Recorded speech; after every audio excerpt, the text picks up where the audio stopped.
Hello viewers, কেমন আছেন সবাই? আজকে অনেক গুরুত্বপূর্ণ একটা ভিডিও নিয়ে এসেছি। হ্যাঁ, এটা আপনাদের অনেকের কাছেই মনে হতে পারে যে গুরুত্বপূর্ণ না, বাট একজন ক্রাফটার হিসেবে এবং যেহেতু আমি রেজিন নিয়ে কাজ করি অনলাইনে, তো আমার কাছে মনে হয় এটা অনেক বেশি গুরুত্বপূর্ণ একটা জিনিস। সেটা হচ্ছে চুড়ির সাইজ। অনেকে কিন্তু নিজের চুড়ির সাইজটা বুঝে না যে আসলে কোন মাপের চুড়িটা তার হাতের জন্য প্রযোজ্য। আর হচ্ছে রেজিনের কাজের ক্ষেত্রে রেজিনের চুড়ি যদি তৈরি করি তাহলে সেক্ষেত্রেও আমাদেরকেও মানে একজন ক্রাফটার হিসাবে অবশ্যই এটা জানা উচিত যে চুড়ির কি সাইজ অ্যাভেলেবল আছে এবং কি সাইজের চুড়ি লাগে আর কি। তো এইখানে আমি মোল্ড দেখিয়ে দিচ্ছি কিছু। এগুলো হচ্ছে ডায়মন্ড কাট মোল্ড। একটা হচ্ছে 2:8, একটা হচ্ছে 2.8, একটা 2.6 এবং একটা 2.4। এবং যদি ধরেন তাহলে এখানে হবে একটা হচ্ছে 62 mm, 66 mm এবং 68 mm। তো এটা হচ্ছে 62 mm এবং এটা হচ্ছে 2.4 সাইজের চুড়ি। যাদের হাত অনেক চিকন হয়, মানে মোটামুটি চিকন আর কি, যাদের হাতটা, তারা হচ্ছে 2.4 সাইজের চুড়িটা ইউজ করে। তো আপনি কাস্টমারের কাছে এটা শুনে নেবেন যে হচ্ছে আপনার চুড়ির সাইজ কী। সে যদি বলতে না পারে, সেক্ষেত্রে আপনার কাস্টমারের কাছে শুনে নেবেন যে তার একদম চিকন, মানে হাত চিকন কিনা, তার চুড়িটা একদম ছোট সাইজের লাগে নাকি মিডিয়াম সাইজের লাগে নাকি একটু বড় সাইজের লাগে, এইরকমভাবে শুনে নেবেন। আর তাও যদি না হয় তাহলে এটা ফিতা দিয়ে আপনারা চেক করে নেবেন। স্কেল দিয়ে তার হাতের মাপের একটা চুড়ি আপনারা সুন্দরভাবে মানে চুড়ির উপরে স্কেল ধরে সে একটা ছবি উঠিয়ে আপনাকে দিবে, এইভাবে কাস্টমারকে বলবেন। তো এখানে আমি যে চুড়ির মোল্ডগুলো দেখাচ্ছি এগুলো ডায়মন্ড কাট চুড়ির মোল্ড। এগুলো হচ্ছে মোটা হচ্ছে ডায়মন্ড কাট যেটা, সেটা।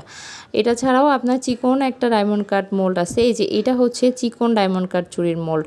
এবং চিকনের মধ্যে কিন্তু আপনার প্লেনও আছে এবং মানে প্লেন একটা চুড়ি আছে যেটা রাউন্ড, এবং ওইটা কোনো ডায়মন্ড কাট না, একদম হচ্ছে রাউন্ড। ওইটারও একটা মোল্ড আছে। তো ওইটা আসলে আমি ওইভাবে এখনও ওই ধরনের চুড়ি তৈরি করিনি। মানে একটা তৈরি করেছিলাম, সেটা অনেক বড় সাইজের ছিল, 2.10 সাইজের ছিল। ওই মোল্ডটা আসলে এখন আনা হয়নি, আমি অ্যাকচুয়ালি ভুলে গিয়েছি।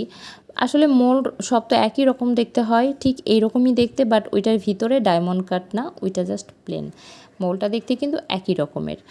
তো আমি হচ্ছে যখন কোনো চুড়ির মাপ নেই, অনেকে দেখা যায় নিজের হাতে মাপটাই বুঝে না যে আসলে আমার হাতে কোন মাপের চুড়ি লাগে।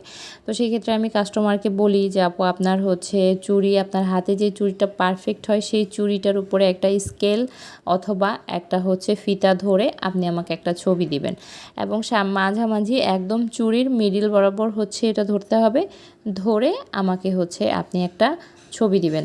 তো এইভাবেও কিন্তু আমরা চুড়ির মাপটা বুঝতে পারি, ঠিক আছে। আর অনেকে আছে দেখা যায় গিফট করে, গিফটে করার ক্ষেত্রে যাকে গিফট করছি তাকে তো আর বলা যায় না যে আমি আপনাকে গিফট করব, আপনার চুড়ির মাপটা বলেন। তার কাছে আপনারা শুনবেন যে আসলে মিডিয়াম বা ছোট নাকি বড়।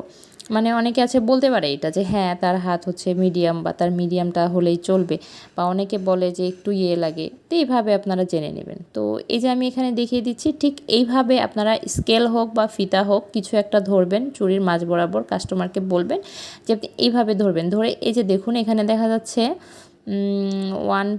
2.4, এটা 2.4 হবে, ঠিক আছে।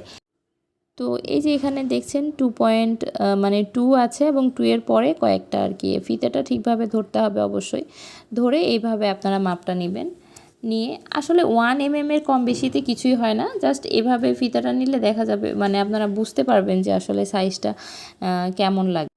তো এই তো ছিল আজকের ভিডিও। আশা করছি আপনারা ডিটেলসে বুঝতে পেরেছেন কিভাবে চুড়ির মাপটা নিতে হবে এবং কিভাবে কি করতে হবে না করতে হবে।